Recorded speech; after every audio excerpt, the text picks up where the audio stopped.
સુરત નવી સિવિલ હોસ્પિટલમાં કોક્લિયર ઇમ્પ્લાન્ટની 2 દર્દીઓની સફળ સર્જરી કરાતા ફોલોઅપ માટે સિવિલ આવ્યા હતા. ખાનગી હોસ્પિટલમાં જ્યાંથી 10 લાખનો ખર્ચ થાય છે ત્યાં સિવિલમાં વિનામૂલ્યે આ સર્જરી કરાઈ હતી. દક્ષિણ ગુજરાતની સૌથી મોટી સરકારી હોસ્પિટલ નવી સિવિલ હોસ્પિટલના કોક્લિયર ઇમ્પ્લાન્ટની 2 દર્દીઓની સફળ સર્જરી થયા બાદ સુરત નવી સિવિલ હોસ્પિટલ ખાતે બંને દર્દીઓ ફોલોઅપ માટે આવ્યા હતા. સુરત નવી સિવિલમાં 3 બાળકોની સફળ રીતે કોક્લિયરની સર્જરી કરાઈ હતી, જેમાંથી 2 બાળકો સિવિલમાં આવ્યા હતા. ખાનગી હોસ્પિટલમાં જ્યાં સર્જરી 8 થી 10 લાખમાં થાય છે ત્યાં સિવિલમાં વિનામૂલ્યે 2 બાળકોની સફળ સર્જરી કરાઈ છે.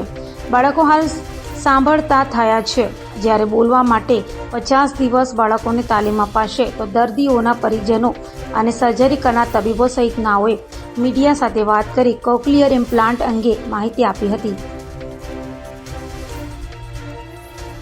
જિગીશા પાટડિયા, ઇન્ચાર્જ તબીબી અધિક્ષક નવી સિવિલ હોસ્પિટલ સુરત. આપ સૌને આવકારું છું અને એ સાથે આપ સૌને જણાવતા મને આનંદ થાય છે કે સરકારશ્રીની પ્રતિબદ્ધતાને કારણે આપણે સરકારશ્રી દ્વારા એક પ્રોગ્રામ ચાલી રહ્યો છે, જેમાં જન્મજાત જે બાળકોને સાંભળવામાં તકલીફ છે અથવા જેની શ્રવણ શક્તિ ગુમાવી ચૂકેલા છે એવા બાળકો માટે કોક્લિયર ઇમ્પ્લાન્ટ કરવાનો એક પ્રોગ્રામ ચાલી રહ્યો છે.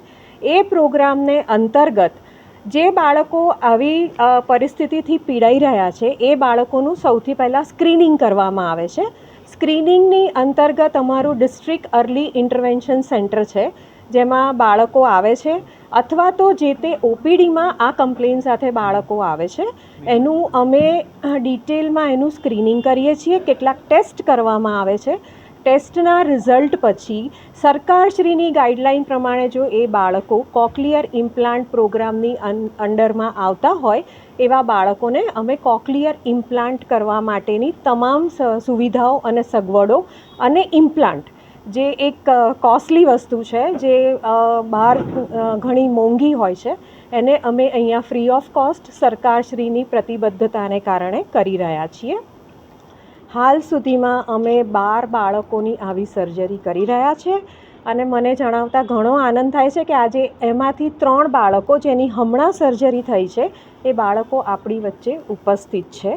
એ બાળકો બાબતે વધારાની ડિટેલ હું ENTના જે અમારા રિપ્રેઝેન્ટેટિવ છે ENT વિભાગમાંથી હું એમને કહીશ કે અમે કેવી રીતે આ વસ્તુ પાર પાડી, કયા શું તકલીફ હતી એ બાળકોને અને આજે એ બાળકોની શું પરિસ્થિતિ છે એ બાબતે તમને એ ડિટેલમાં જણાવશે.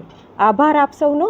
અને ભવિષ્યમાં અમારે લગતી કોઈ પણ તકલીફ એટલે જરૂરિયાત હોય ત્યાં સિવિલ હોસ્પિટલ હંમેશા તમારી સાથે છે. અમારો કોન્ટેક્ટ કરજો અને અમે એના માટે લગતી તમામ સગવડો અને સુવિધાઓ સરકારની પ્રતિબદ્ધતા, અમારી કટિબદ્ધતા સાથે અમે હંમેશા હાજર રહીશું. Thank you. મારું નામ પ્રાચી રોય છે.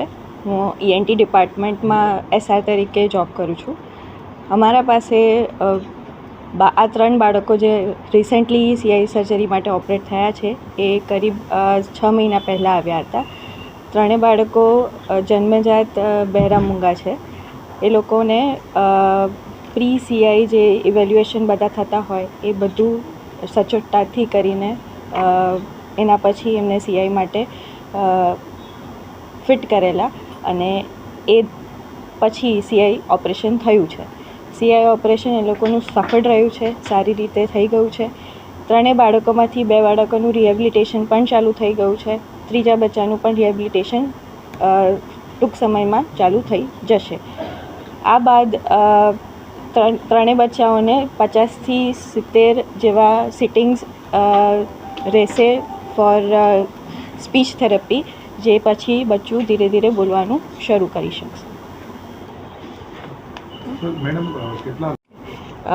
આ પ્રક્રિયા ઇનિશિયલી બહુ લાંબો સમય લે છે. જ્યારે બચ્ચું તમારી પાસે આવે પ્રાઇમરી પરમિશન લઈને, પછી તમે એને બધા ઇન્વેસ્ટિગેશન્સ કરાવો, બચ્ચું ફિટ થાય સર્જરી માટે, એ ઘણો લાંબો સમય ક્યારેક નીકળી જતો હોય છે. પણ એના પછી ઓટીની અંદર ઓપરેશન થિયેટરમાં 2 થી 3 કલાકમાં ઓપરેશન થતું હોય છે અને ઓપરેશનની દરમિયાન જ કોક્લિયર ઇમ્પ્લાન્ટ સક્સેસ છે કે નહીં એ બી ચેક થઈ જતું હોય છે. પછી એના પછી બચ્ચું ઇન્ડોર રહી અને આપણે એને ઘણું સારી રીતે ધ્યાન રાખવું પડે, બચ્ચાને એન્ટીબાયોટિક્સ ને એવું બધું જતું હોય. અને એના પછી જ્યારે ડિસ્ચાર્જ થાય બચ્ચું, એમને સમજાવવામાં આવે કે એ લોકોને સ્પીચ થેરાપીને એવું ઘણું લાંબો સમય સુધી ચાલુ રાખવામાં આવશે. પ્રાઇવેટમાં આ સર્જરી કરાવવામાં આવે તો કેટલો ખર્ચો થતો હોય છે અને આપણે આ કયા યોજના હેઠળ આ સર્જરી થાય છે? આ એડિપ સ્કીમના અંતર્ગત આ સર્જરીઝ થાય છે. પ્રાઇવેટમાં ઘણો ખર્ચો આવે. The implant it self cost about 5 to 7 lakhs અને એના ઉપરાંત સર્જરી કોસ્ટ અલગથી થાય.